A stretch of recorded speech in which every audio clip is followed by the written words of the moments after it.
Okay, it's finally time. I have been putting this off for like weeks now, but it's time to finally make the spider legs for my surrealism Victorian spider lady costume. I'm terrified because I've never done anything like this before, and we're just gonna see how it goes. Don't look back here. There's a lot happening, but it's a process, it's fine. So I'm gonna kind of show you where I'm at so far and my plan of attack for these spider legs. Okay, here she is. I had to back everything up a little bit because this skirt is so, like, it's huge. Hold on. I literally had to switch to the 0.5 lens to fit this whole skirt in, but it's massive. And you can see the top is basically done. I just need to do the other side for this and then stitch them both on, but it's lined with the same material that I used for the petticoat here. And then here's the bustle that I had to use ChatGPT to translate from German for the pattern, but that's a whole other thing. So yeah, that's her. But yeah, so that's where we're at right now. You love it, I love it, we all love it. Great, but right now it's just a dress and a top, right? How are we gonna make this surrealism? So we're gonna add spider legs. Okay, so essentially my plan is to have the legs kind of start maybe up here and then come down, or maybe even a little bit lower, and then come down and bend straight down. Because I want as little weight on the hoop as possible because I don't want it to warp and weigh the hoop down. So my plan is to do like 2 little grommets or even a loop. I might do a loop. Some type of like a ribbon or something I can add on. And I'm gonna have a clip here.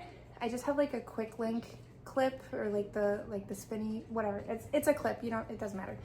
And then I got these tubey guys from Home Depot, and they already have a hole in them, and they're super lightweight because I wanted this to be like the base that I then wrap the EVA foam around to make the like kind of conical shape part of the segmented legs.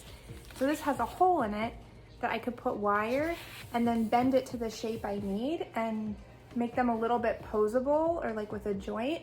So that way if I want to change it or even pose the legs, I can, and be able to detach them when I pack up the hoop and the skirt and the whole costume for transport.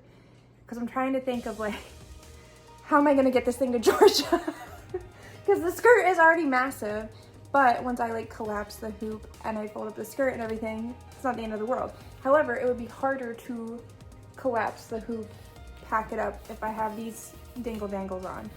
So I'm going to make them where I can remove them and then just reattach them. And it won't matter really which one it is because I'm doing 8 just all the way around. So that's my plan. We're gonna see if that actually works. Okay, so this is what I have so far. And the idea is it'll kind of just clip here, like underneath, obviously. And then there's the bend. I'm gonna have to do it a little bit shorter, I think, but here's like the overall shape of it.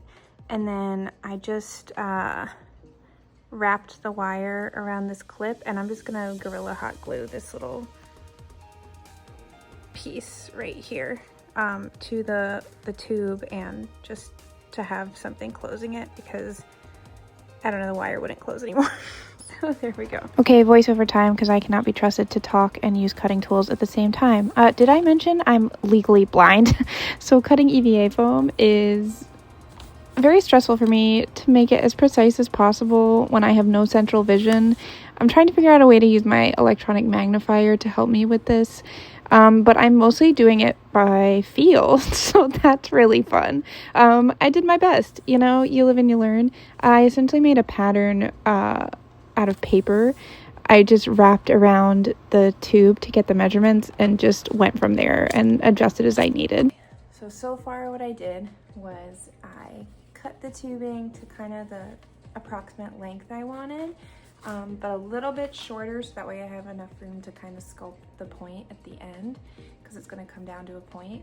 And then I wrapped the wire around the clip and put the wire down the middle, and that's how I kind of have this little subtle bend. And then I just use Gorilla Hot Glue to seal it together, you know? Pretty easy. Now the scary part. I don't know if this is gonna work yet. I don't know what I'm gonna need to adjust.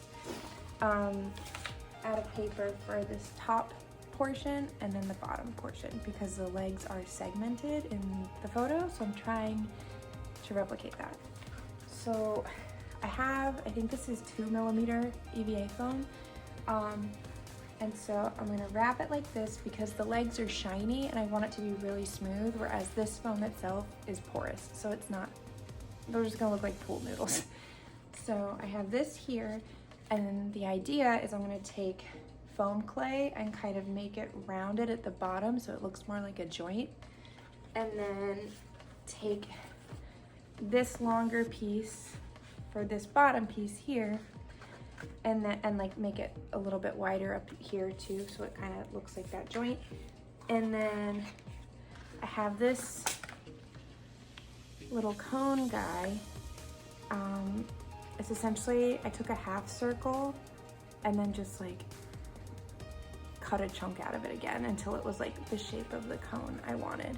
And then I'm gonna put that at the bottom and then put foam clay around it and kind of smooth it out to the top so it's all one piece. So we'll see. Okay, don't look at that. I was working on something else. The something else was my hair. So the next day, because I realized I needed to get new contact cement because it's been a while since I have done anything with armor or anything that would involve contact cement. So it does expire, and if I'm being totally honest, I left it outside and the heat and humidity in Florida is no joke and it's probably no good anymore. So just to be safe, because I'm starting a new project and I'm uncertain on it, these are so orange, on the effectiveness of it, just to be safe, I went and got a new jar this morning. I also need a new foam clay because I only had a little bit left. I go through it so fast, and the little bit I had was kind of crusty. So I went and got that this morning. So now it's time to assemble the foam pieces. So safety. With contact cement, you have to be super careful because the fumes are gnarly, and I'm only working with a few brain cells as is. I need to hold on to the few stragglers. So I do it outside. I'm also a menace to society and I will make a mess. So I do it outside. I also, even though I'm outside, I still wear a respirator. Because again, just to be safe, I need to take care of the few soldiers that are still in my brain. And then you can use gloves if you want. I have little brushes that I use and I'm not afraid to get messed up when I'm working with contact cement. I've tried the ketchup bottle applicator technique, but I find I always end up using too much. And my friends that I have who mostly are foam artists, they typically tend to like the brush anyways because you have a little more control. And then I end up the ketchup bottle thing ends up sealing and then it wastes plastic and I end up needing to buy more anyways. So I'm just using a brush that I can use over and over again. So you can see I'm gluing the seams together and then using tape to hold it in place. Since it is a rounded shape, it naturally wants to pull away from each other. I did heat up the pieces beforehand to make it a little bit easier, but I found the tape helps. With the contact cement, a little really does go a long way. If you use too much, it's just going to take forever to dry. But if you use a little bit, it just makes it a lot easier and less likely of getting glue hands. Okay, so this is it so far. I'm actually really happy with how it came out considering I've never done this before. So I essentially just took rolled up foam clay and put it here and then just kind of added to it and smoothed it out and just kind of shaped it how I wanted to make it look like a joint on this top piece and the bottom because I want it to look like it's in motion, you know? And then for tapering down to a point, I kind of just took the cone that I made out of foam, EVA foam, and then just covered that in foam clay, made it a little more bulbous here. So again, it does kind of the optical illusion of it tapering to a point. And then I made it kind of concave right here and then blended it up here. And this hard edge I can sand down once it's like fully dry. And then I used Gap, it's called Gap Filla, but it's essentially just a product you can use to seal any seams. I'm still very new to this, so I'm definitely using it to my advantage, but hopefully as I get more comfortable working with foam and everything like that, my seams will just get better and better and I won't have to use it as much. But for now, I'm going to use it as I'm learning. And then, yeah, and then I can just sand down whatever I need to. And then when I paint this, the plan is to do it super shiny, almost like a patent leather type look. And I'm gonna do highlights and stuff on it to really pronounce like the highlights and lowlights of it and to make it look extra shiny. And painting is what I'm fairly comfortable in, so that should be fine. And it's, you know, black, but obviously in nature nothing is really like one solid color.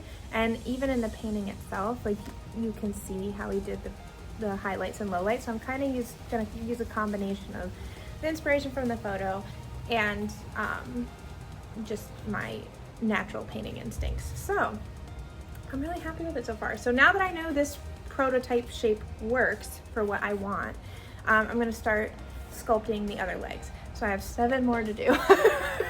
I worked on this for a couple hours because I was figuring out like what I kind of wanted and what shape I wanted to do. And it's still, you know, I can still bend it a little bit too if I need to reshape it or anything. But now that I kind of know a little bit more what I'm gonna do, I'm gonna start making the other ones. Now that I knew what I wanted to do worked, it didn't take nearly as long to get the rest of these assembled. Okay, yes, it's now 10:30 at night, like a week and a half later, but I have the base coat done. I've done all 8 legs now. I still need to do the highlights and like just touch up and like sand some of the drip spots from the paint, but I'm like really happy with how it came out. And like they're for sure not perfect, but it's nothing like a little, you know, finesse won't help, and you know, a couple more coats of paint. I'm just like really happy with just the overall shape and the structure of it, and they're super light. I had some friends come over the other night and I was showing them and they picked it up and they were shocked with how light they were, which is the whole like reason for why I wanted to do it this way, because I didn't want them to be heavy and weigh down the hoop skirt. So I'm really happy with it. So I gotta do highlights and again buff out some of the droplets and go over it a few more times, and then they're done. I'm ready to move on. This was a fun project. Foam Smiths, I have respect for you because the downtime is not fun. Like the bodice I made with the crazy sleeves and everything for this, I did most of that in one day. This has tested my patience, but you know, I got legs and that's pretty cool. So stay tuned for how they look all together and finished and with the rest of the costume. I'm just really happy with them.